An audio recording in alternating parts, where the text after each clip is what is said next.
Wow. Carlos Alcaraz beats Jannik Sinner in the final of Beijing in another incredible installment in their rivalry that we are so blessed to be able to witness as tennis fans. It happened. It was an incredible match, 3 sets. Could have gone Sinner's way. It went to a third set tiebreak, but Carlos Alcaraz gets a huge win for himself, probably the biggest one since Wimbledon. So we're going to talk about it all, talk about how the match went, look at the stats, look at what it means for their rivalry, and preview Shanghai, which is already underway. So this is The Slice presented by Betway. Thanks for being here. Let's get into it.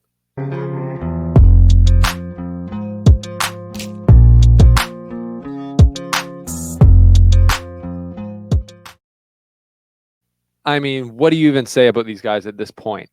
Tennis literally doesn't get better than that. It really doesn't. It's just incredible to see the way that those two guys move around the court and bring each other's games to higher levels. Like some of the points, it's like a video game. It just keeps going.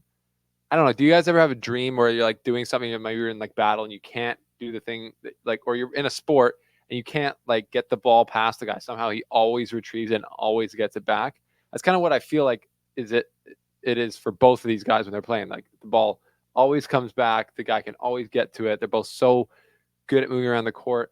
But Alcaraz comes out on top in this matchup. So we're going to get into it. Thanks for being here. If you have not yet, smash the subscribe button. We are on the route to 20,000 subscribers, and we are getting there, and I believe we can get there by the end of the year. But that takes all hands on deck, including you, who is like, should I subscribe? Should I not? Why not? Just help us out. Appreciate it.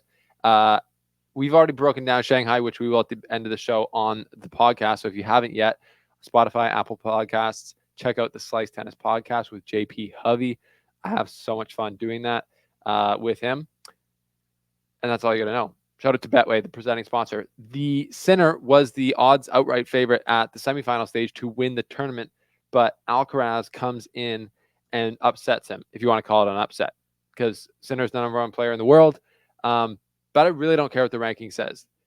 Sinner, or I believe Alcaraz is third now, but these two guys are, in my opinion, the best players in the world. And Beijing delivered the final that I think we were all hoping for. At the beginning, we saw a lot more of the highly touted players in Beijing rather than Tokyo. And I literally said Alcaraz and Sinner on a crash course in Beijing, and they were. Alcaraz beats Medvedev and on the way to the finals, and then he clashes with Sinner, and that is just the ultimate, I think, clash in tennis that you can see right now, especially within that generation.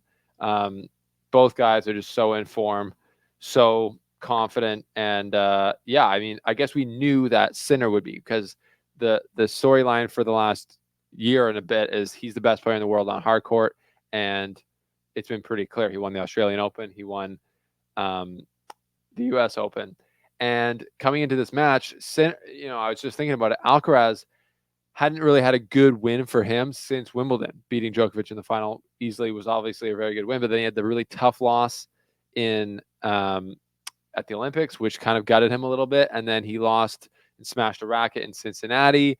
And then he lost early at the US Open. So he's coming here, and you're thinking last year in 2023, he had a bit of a slow after US Open period, after Wimbledon period, really. And he comes here and gets a huge win for him, which I think will be a confidence win. Obviously, it was one that he badly wanted against his biggest rival in his generation, and Sinner. So yeah, let's just go through this match and talk about the stats a little bit and how it went. So it was obviously a super tight first set where both players were playing good. I think Alcaraz came out playing better, was upper break, but Sinner got it back. And then Alcaraz had match or set points in the tiebreaker, wasn't able to capitalize on it. And I believe he actually had set points earlier in the set as well, potentially. I did not watch this live. I had to watch the highlights and kind of catch up. But he doesn't take advantage of those. Sinner does. He gets his first set point and capitalizes, wins the first set in a tiebreaker, 7-6. Alcaraz gets the second set with a break, 6-4. And then the crazy thing about the third set, especially the tiebreaker, is Sinner was up 3-0 in the tiebreaker, and Alcaraz wins the next 7 points on the trot to come and win in a much more clutch way. So he was the clutch king today. And in general, I've said he's the clutch king in tennis right now. He gets it done in the biggest moments, but we've seen him lose these matches before. And this was a match where I think, based on the stats and what I watched, he was kind of the better player. He was more imprinting himself on the match than Sinner was. He forced way more break points than Sinner did, and he could have won the first set. He could have honestly won this in 2 sets, and then he gets to a third set tiebreaker and he goes down. So he could have easily lost this match, Alcaraz, and he would have looked back and said, well, wait a second, I won the serving battle. My first serve win percentage was 73, his was 66. I forced 15 break points. He only forced 6. I broke 3 times. He only broke 2 times. And I won more short points. If you look at the rally analysis on ATP Tour, 0 to 4 points, point shots. Alcaraz won 80. Sinner won 70. 5 to 8, they're pretty even. 39, 38, 39 for Alcaraz. So he actually won, more points in general, obviously, because he won the match. But again, he could have lost it right then, and that would have been another tough loss for Alcaraz from kind of a winning position. But he was able to be strong mentally and play a great tiebreaker. But these guys really, the whole match, were just trading unreal points, unreal gets. But the main thing I think from the highlights that I saw Alcaraz doing well was staying on the baseline and being really aggressive, coming up and using the full court. In order to do that, he hit his forehand up the line really well. That's a shot he can struggle with. He can put it long. He can not get the kind of accuracy he needs. He's really, his forehand cross court is as good as anything in the world. But going up the line's been a little bit more of a struggle for him. But he hit it, from what I saw, incredibly well today, and that enabled him to get to net a lot and finish off points the way that he can. So that was kind of like the main thing. He was super aggressive on return. That shows in Sinner's lack of first serve points won. And Alcaraz did a great job of hitting his forehand, coming up the line, coming into net, and making it happen, that's the game plan. He doesn't want to just sit on the baseline and trade blows with Sinner, because that makes Sinner super comfortable. And that kind of doesn't allow Alcaraz to be the most dangerous he can be. So Alcaraz did a great job of getting off the baseline, playing his full court game.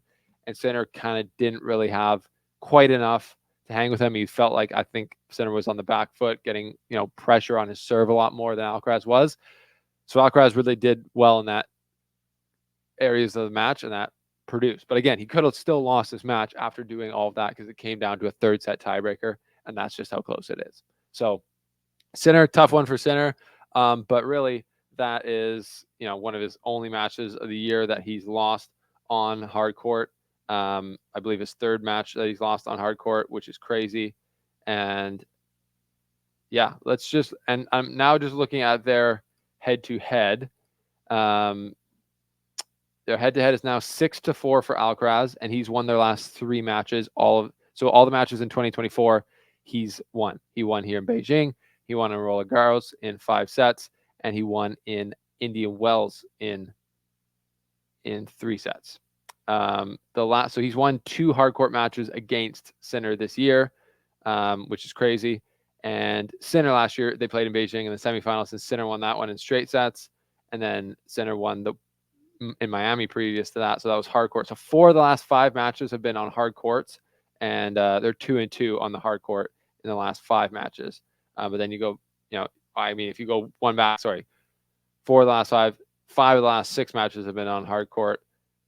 6 of the last 7 have actually been on hard court. And if you think about it, U.S. Open, Indian Wells, Beijing, Carlos has won 4 of those hard court matches. So Sinner's the best hard court player because he's won the last 2 hard court majors, but it's not like Alcaraz isn't right there, and it isn't like he can't play just as well in those courts. I just think the natural surfaces for Alcaraz kind of give him even more of an advantage.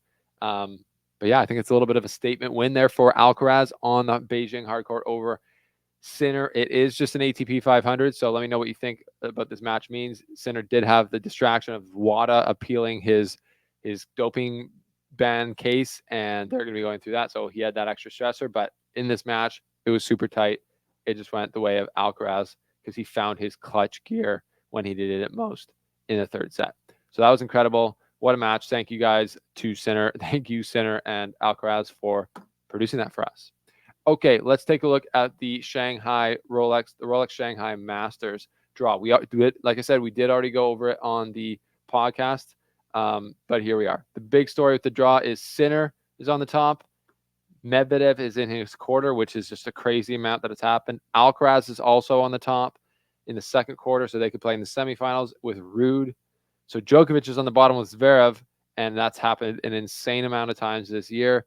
In the last three majors, I believe, Djokovic has been on the opposite side of Sinner and Alcaraz, which the odds of that are just crazy, especially now that Djokovic is the fourth seed. Actually, doesn't, the odds don't increase being third to fourth seed, but you know what I mean. So Djokovic is the third quarter as the fourth seed with Rublev in it. And then Zverev, the two seed, is with Fritz at the seventh seed in his quarter. So this is the 128 seed draw here in Shanghai. It's filled with dangerous players. It's filled with everyone. Everyone's there. Canadian Gabriel Diallo qualified, but then lost a close one to Davidovich Fokina.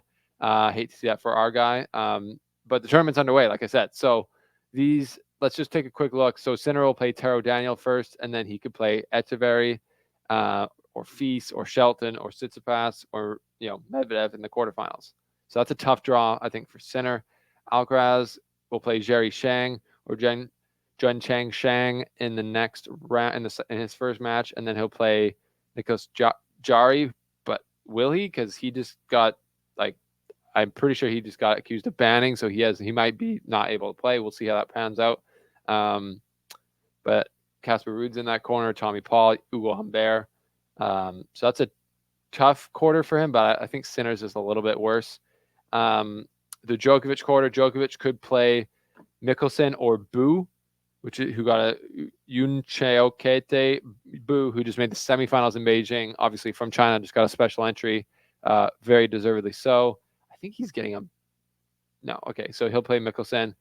Kaboli could play Djokovic. That would be an awesome match to watch. Tiafoe, Dimitrov, Poprin, Rublev, Cerundolo, Bublik in that quarter for Djokovic. Not easy.